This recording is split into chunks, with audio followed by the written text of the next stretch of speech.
तर हाय मित्रांनो, मी थांबलो होतो बघा आसाम गुवाहाटीमध्ये थांबलो 10-12 दिवस. मग काय बॅटरी 10-12 दिवस गाडी उभी असल्यामुळे बॅटरी उतरली. बोललो बॅटरीवाल्याला बोलून बॅटरीवाला म्हणला आता करा गाडी चालू. मी लावलीत वायर.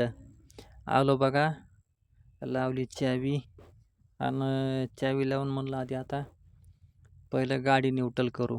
मग गाडी न्यूट्रल केली बघा, मारला सेल्फ मारल्यावर गाडी झाली चालू बघा. आणि चालू झाल्यास मग आता बॅटरीवाला मला द्या पैसे, मला जाऊ द्या. तुम्हाला सांगतो त्यांचे दिले पैसे आणि पैसे देऊन आलो पंपावर आल्यास म्हणलं आता आपल्या गाडीमध्ये तर आधी डिझेल टाकावं लागतंय.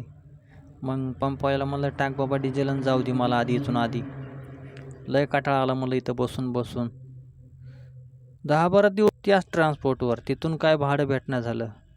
मग आलो बघा तिथून पुढं. मग लागली ट्रॅफिक मला.